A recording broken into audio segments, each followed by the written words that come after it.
Les retards se multiplient de plus en plus sur les plateformes, les défauts devraient arriver tôt ou tard, les risques s'accumulent autour du crowdfunding immobilier. Cela vient notamment de la crise immobilière et notamment la hausse des taux d'un côté et également la hausse du prix des matières premières, ce qui rend difficile pour les porteurs de projets de revendre leurs biens en sortie de projet. Alors, faut-il paniquer? Faut-il arrêter d'investir dans le crowdfunding immobilier? Je pense que non, bien sûr. Mais comme toujours, quand un marché devient plus complexe, il faut prendre du recul, analyser les chiffres et surtout être très sélectif. C'est pourquoi j'ai analysé les indicateurs de performance des principales plateformes de crowdfunding immobilier et j'ai pu obtenir différentes données très intéressantes dont certaines pourraient vraiment te surprendre.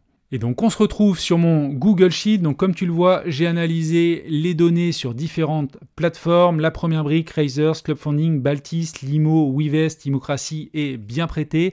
J'aurais bien voulu également analyser les données de la plateforme Upstone parce que cette plateforme est assez clivante. Certaines plateformes l'adorent et d'autres vraiment la supportent plus. Néanmoins, je n'ai pas pu le faire parce que sur le site officiel, il n'y a plus les indicateurs de performance. Je les ai appelés, c'est lié au nouveau site, donc ils vont rajouter la page prochainement, mais pour cette analyse aujourd'hui, j'ai pas pu les intégrer et c'est bien dommage. Quoi qu'il en soit, avec les plateformes pour lesquelles j'ai pu récupérer les données, écoute, on va analyser pas mal de choses. Alors je t'ai mis ici la date de création de chaque plateforme. Pour Baltis, bien sûr, la création date d'avant. Néanmoins, les données des indicateurs de performance sont structurées de manière différente depuis 2020 et sont conformes en fait aux recommandations de l'Association française du crowdfunding parce qu'il y a eu une charte en fait déontologique qui a été signée pour que les plateformes puissent afficher en fait les mêmes indicateurs et qu'on puisse donc comparer au final les données. Donc je t'ai mis la date ici de la dernière mise à jour des données sur chaque plateforme. Ici on va afficher les données de toutes les années, mais également je vais te montrer quelques données pour l'année 2023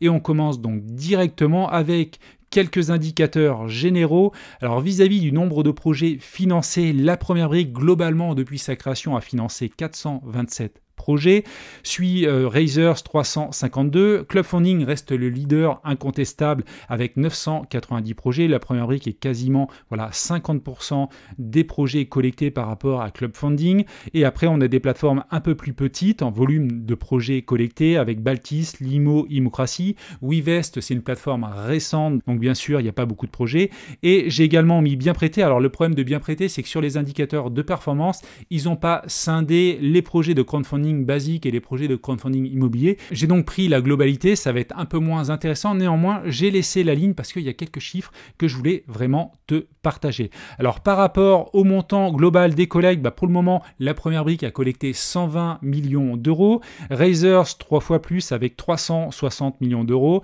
Clubfunding leader à nouveau avec 1,223 milliard d'euros. Alors bien sûr la plateforme existe depuis longtemps, depuis 2015, néanmoins c'est quand même colossal, la première brique n'a collecté qu'un dixième du montant collecté par Clubfunding. Et après, on a des plateformes donc plus petites comme Baltis, Limo, Bienprêté, aux alentours de 60 millions d'euros. Immocracy, un peu plus petit, donc Immocracy n'est pas dans une grosse dynamique. Alors, je te rappelle qu'Immocracy est une plateforme très reliée à Upstone parce que Upstone a racheté Immocracy il y a quelques mois. Alors vis-à-vis de la durée moyenne des projets, on est à 15 mois pour la première brique, on est à 20 mois globalement pour Raisers et Clubfunding, Baltis un peu plus. Wevest, donc ça, on ne va pas le prendre en compte parce que c'est une plateforme récente. Et concernant Immocracy et Bienprêté, on est aux alentours de 15-16 mois. Vis-à-vis du taux moyen que l'on peut obtenir sur ces plateformes, bien sûr, hors bonus, on est à 10,69 sur la première brique, on est à 10 pour Raisers et Clubfunding, Baltis également, donc autour de 10. Donc la première brique est au-dessus par rapport à Raisers, Clubfunding et Baltis. Limo est un peu en dessous parce que Limo, c'est une plateforme qui fait beaucoup de promotions immobilières. Je vais te reparler également par la suite. Donc un rendement un peu plus faible. Wevest 10,29 et deux plateformes ayant des rendements assez élevés, parmi les plus hauts du marché, Immocracy et également Bienprêté. Alors juste après, on a la collecte moyenne par projet, ça c'est très intéressant à regarder. La première brique, effectivement, la première brique, ils ont commencé par des petits projets aux alentours de 100, 200, 300, 400 000 euros. Donc la collecte moyenne est à 281 000 euros. Néanmoins, ce montant moyen par collecte est en train d'augmenter. Je vais te le montrer à partir des données 2023. Concernant Raisers et Club Funding, bah écoute, 1 million de collectes voilà, par projet, même 1 200 000 pour Club Funding, donc c'est vraiment très conséquent. Et pour les autres plateformes, on est aux alentours de 400, 500, là 600 000 euros. Donc voilà, pas grand chose à dire là-dessus. Et enfin, avant de passer au retard et aux défauts, je voulais te montrer ici la part du capital remboursé parce que ça peut être intéressant de regarder ces éléments-là. La première brique a déjà remboursé 32% des montants collectés, donc ils ont remboursé 38 millions d'euros sur les 120 millions d'euros collectés au global pour une plateforme donc créée en 2019. On voit que Razors donc a remboursé un petit peu plus à 38%, Club Funding 42%, Baltis que 15% ou 16% on va dire. J'ai eu du mal un petit peu à comprendre pourquoi ils avaient si peu remboursé. Alors certes, le nombre de projets voilà, est assez long, aux alentours de 26 mois, mais je trouve ça un petit peu faible. Alors concernant Limo, c'est une plateforme historique depuis 2013. Alors bien entendu, ils ont déjà remboursé énormément. Weavest n'a pas remboursé parce que c'est une plateforme très récente. Immocracy également 52% et Bien Prêté 41%. Alors juste avant de passer au retard et au défaut, je voulais juste te montrer l'année 2023 parce qu'il y a des petites choses assez intéressantes. Donc on voit que la première brique a collecté 197 projets, ce qui est énorme. La plateforme est vraiment en accélération. Ils ont collecté 71 millions d'euros, ce qui représente plus de la moitié du montant global de 120 millions d'euros. On voit que côté Club Funding, 155 projets, 283 millions d'euros collectés. Razer, 73 projets, 75 millions d'euros collectés parce que là ils sont à 1 million par projet globalement sur Razer. Donc il n'y a pas grand chose d'autre à dire là-dessus. Sur la durée moyenne, je ne vais pas m'attarder, mais ce qui est intéressant de voir, c'est sur le taux moyen annuel pondéré. On voit que toutes les plateformes ont augmenté leur rendement en 2023. Là, on a un plus 0,40% pour la première brique, plus 0,5% sur Razers, plus 0,6% sur Club Funding. Donc ça, c'est une bonne chose. On voit que les rendements augmentent. Donc bien sûr, si le rendement augmente, il y a quand même aussi un petit risque en parallèle qui augmente. Néanmoins, c'est vraiment un élément à noter. Et par rapport au montant moyen de collecte par projet, on voit que la première brique donc, a collecté 360 000 euros en 2023 par projet, ce qui est bien plus par rapport aux 280 000 euros qu'ils ont depuis le début de la plateforme. Concernant Razer, c'est stable. Et concernant Club Funding, là également, ils ont rajouté 600 000 euros de collecte par projet en moyenne. C'est vraiment une belle évolution. Pour les autres plateformes, écoute, c'est quasiment similaire. Il n'y a pas grand-chose à dire là-dessus. Donc maintenant, je vais retirer l'année 2023 et on va passer donc au retard et aux défauts parce que là aussi il y a des choses très intéressantes à regarder. Alors les retards et les défauts sont divisés à chaque fois en fonction des indicateurs et de la charte qui a été signée avec les retards de 0 à 6 mois et après on va passer aux retards de plus de 6 mois ou des retards avec procédure collective. Donc là, on voit que la première brique a 6 projets en retard, Razers 46 projets en retard, Club Funding 55 projets en retard, etc., etc. Ce qui est surtout important dans le mode de calcul que je vais te présenter, c'est que je n'ai pas fait les calculs par rapport au nombre de projets en retard, mais par rapport au nominal restant dû. C'est important, à mon sens, d'avoir cette vision-là, parce que si sur un projet, il y avait 4 lots, par exemple, dans le cadre du projet, s'il y en a déjà 3 qui ont été vendus, donc avec un remboursement du capital et des intérêts auprès des investisseurs, ça veut dire qu'au final, il ne reste plus qu'un seul lot à vendre et donc il faut prendre cette somme-là restante, donc le nominal restant dû pour faire les calculs. Donc j'ai pris cette somme-là que j'ai divisée par rapport au montant global collecté depuis le début sur la plateforme. Sur la première brique, on arrive à un taux de retard donc de 0 à 6 mois à 1,11%, c'est vraiment très très faible. Razers 13%, c'est assez conséquent et c'est la plateforme qui a le plus gros pourcentage par rapport aux plateformes que j'ai analysées dans cette vidéo. Club Funding 6,11%, donc c'est assez faible.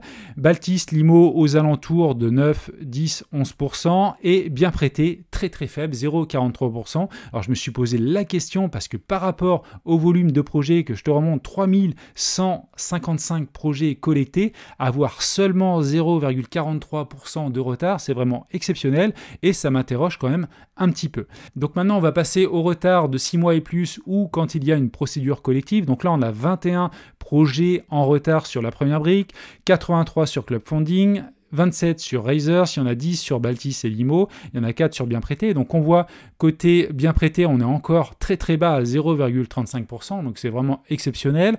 On a la première brique 3,65% et les 4 autres plateformes pour lesquelles j'ai des données. Immocracy n'a pas détaillé les éléments dans les indicateurs de performance et c'est bien dommage, donc j'ai pas pu le noter, mais toutes les autres plateformes sont aux alentours de 10%. Et si je me décale encore un petit peu, on va regarder les retards globaux.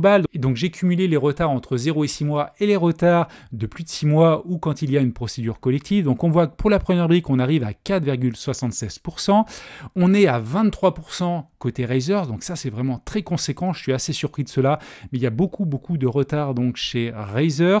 Club Funding, un petit peu surpris également, je pensais que ça allait être plus élevé parce qu'il y a eu pas mal de buzz entre guillemets ou d'informations autour de la plateforme sur le fait que voilà, il y avait notamment tous les projets qui allaient être en défaut avec des MVP et pas mal de choses, donc je pensais qu'ils auraient des retards plus conséquents que ça, mais non, ils sont qu'aux alentours de 15%, et on a également pas mal de retard côté Baltis et côté Limo. Alors côté Baltis, c'est un petit peu surprenant parce qu'effectivement j'ai des données depuis 2020, ça veut dire que sur les projets depuis 2020, il y a déjà 20%, quasiment 20% de retard, donc c'est pas anodin. Et côté Limo, également beaucoup de retard, et je pense que c'est lié au projet de promotion immobilière. Côté Immocracy, je pensais également que le chiffre serait plus élevé, mais en fait Immocracy est à 20% de retard, ce qui est quand même conséquent, mais ce qui est un petit peu dans la lignée des autres plateformes comme Limo, Baltis et Club Funding. Et quelle réflexion on peut avoir vis-à-vis de ces retards-là? Je pense que c'est important à ton niveau également de sélectionner des plateformes avec le moins de retard possible. Donc clairement pour Razer, on peut se poser un petit peu la question de savoir pourquoi il y a autant de retard. Est-ce que c'est parce qu'ils définissent mal la durée contractuelle du projet, ils la mettent peut-être trop court, donc très vite les projets arrivent en retard?